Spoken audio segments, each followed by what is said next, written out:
Buenas, este video va para mi amigo Fabián Friedman, Frito, que se piensa que sabe de lo que está hablando, y el último libro que leyó fue cuando tenía 10 años. Así que Frito, esto es para vos. Apagá la televisión, dejá de leer Infobae y abrí la cabeza. Así que bueno, vamos a hablar hoy de los bancos y la creación del dinero. El mundo hoy debe 260 trillones de dólares. Pero, ¿a quién le debe 260 trillones de dólares? ¿A los extraterrestres? ¿A los marcianos? ¿A la familia Kardashian? ¿A Maradona? ¿A quién le deben este dinero? Se lo deben a los bancos. Y ahora uno se pone a pensar, ¿pero cómo puede ser que le debemos algo a los bancos? O sea, los bancos primero tendrían que haber ganado todo ese dinero para después prestarlo, ¿no? O sea, porque uno no puede prestar algo que no tiene. Pero ahí uno estaría equivocado, porque los bancos son los únicos que sí pueden prestar algo que no tienen. Entonces hoy te voy a explicar cómo puede ser que el mundo le dé 260 trillones de dólares a los bancos. El paso número 1, vamos a hablar del sistema de reserva fraccionario o Fractional Reserve Banking, o como le dicen en muchos países, el encaje, ¿no? Entonces, vamos a decir que viene una persona y deposita 100 dólares en el banco. ¿Ah? Por ejemplo, en Estados Unidos, el encaje es de 10%. ¿Qué quiere decir? Que el banco debe tener 10% de reservas de lo que prestó. Entonces, el banco de los 100 presta 90.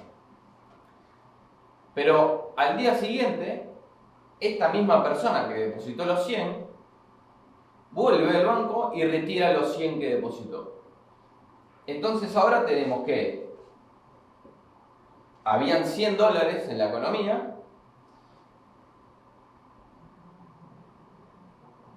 y ahora hay 190. O sea, 100 dólares y ahora esta persona pidió 90 prestado y esta persona que había hecho el depósito fue y retiró los 100. Entonces, en un primer momento teníamos 100 dólares y ahora tenemos 190. Parece simple, pero y en realidad lo es, pero es bastante abstracto porque ¿cómo puede ser que los bancos realmente puedan imprimir dinero? Antes habían 100 y ahora hay 190 dólares. Entonces ahora vamos a hacer un ejercicio un poquito más complicado para ver cómo esta mecánica incrementa la cantidad de dinero rápidamente. Bueno, entonces ahora vamos a hacer el ejercicio, ¿ok? Es un poquito más complicado, pero lo voy a ir haciendo despacio. Entonces empieza con esta persona con 100 dólares. Esta persona va, los deposita en el banco presta 90. ¿Ok? Ahora hay 190 dólares en el sistema. Ahora, esta persona va, se compra un auto y la persona que recibe los 90 dólares los deposita en el banco de vuelta. El banco después puede prestar el 90% de eso, o sea,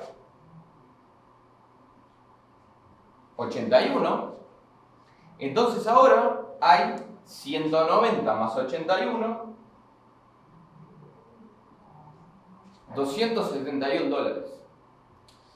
Esta persona va, se compra una moto, la persona que recibe el dinero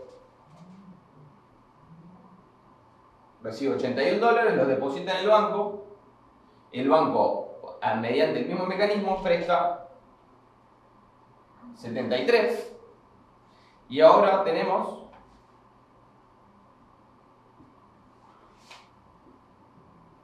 344 dólares. Entonces empezamos con 100 y el banco creó en este muy simple proceso 244 dólares. O sea, creó 244 dólares de la nada y se los prestó a la gente. ¿Van entendiendo un poquito el mecanismo, cómo funciona? Y bueno, este es el primer paso. Les quería explicar el sistema de reserva fraccionaria que funciona hoy en día en todos los países del mundo, algunos con mayor encaje y algunos con menor encaje, pero esto es cómo funciona en el resto del mundo. Y ahora vamos a ir al paso 2.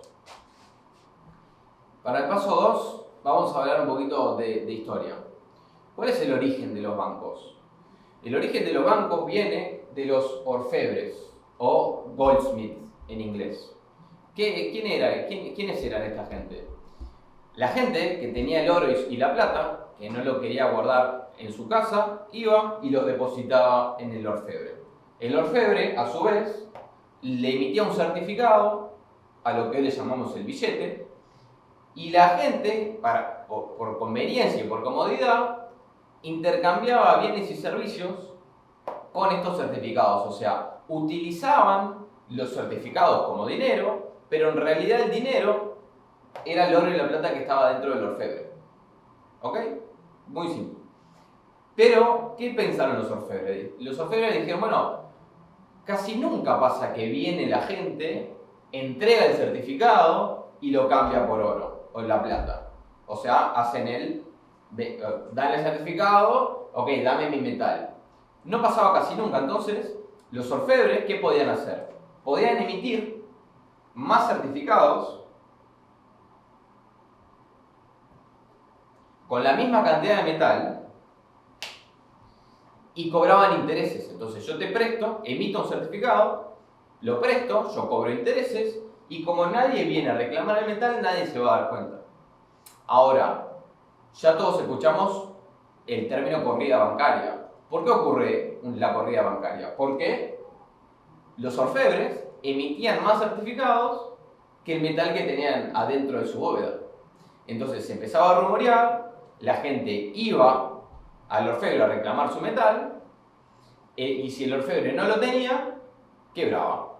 Y entonces teníamos, como en todos los negocios, orfebres honestos, ¿tá? Que por cada metal emitían un certificado, y orfebres deshonestos, que por cada metal emitían varios certificados. Por el proceso natural del mercado, los orfebres deshonestos iban a quebrar, porque estaban haciendo prácticas deshonestas y la gente eventualmente se iba a dar cuenta. ¿Ok?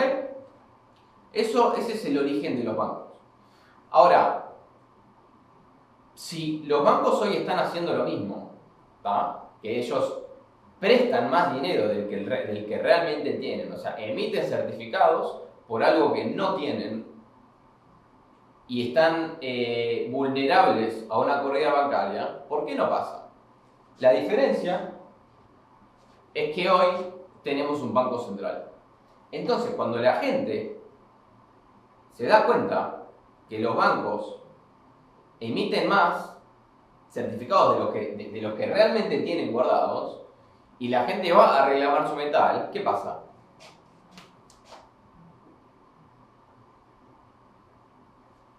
Entra el Banco Central en acción, imprime certificados y se los da al banco.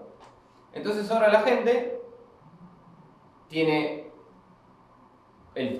su dinero, claro. O sea, la mayoría de la gente no se da cuenta que pierde por la inflación que genera esto, pero no pasan las corridas bancarias que pasaban antes.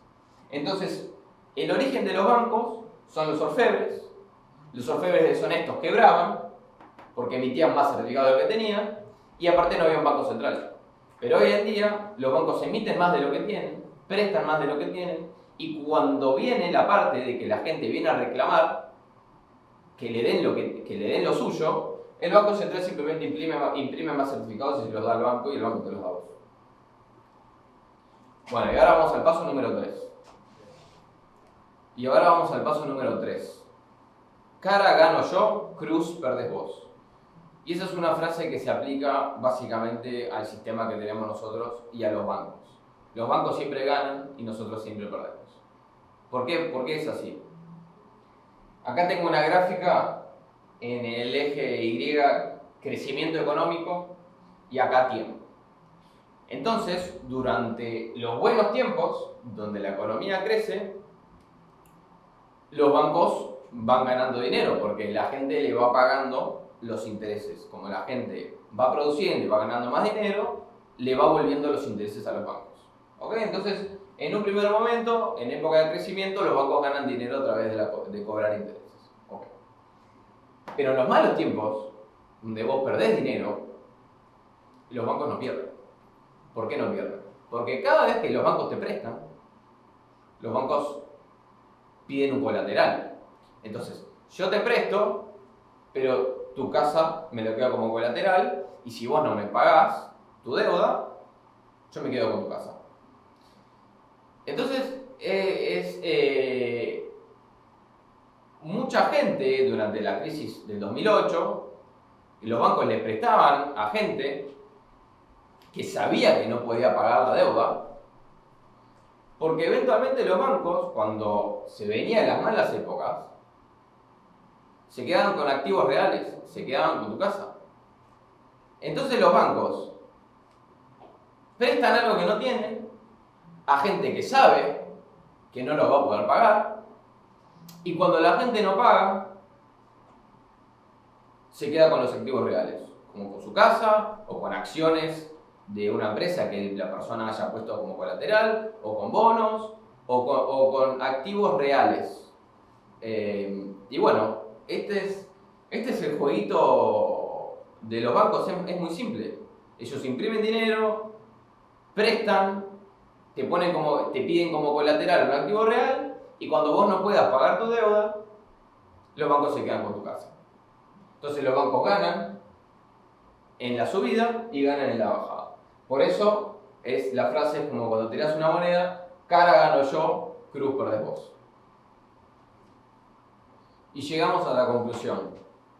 Como siempre tenemos 3 puntos. El primero acá dice una regla para mí, otra regla para vos.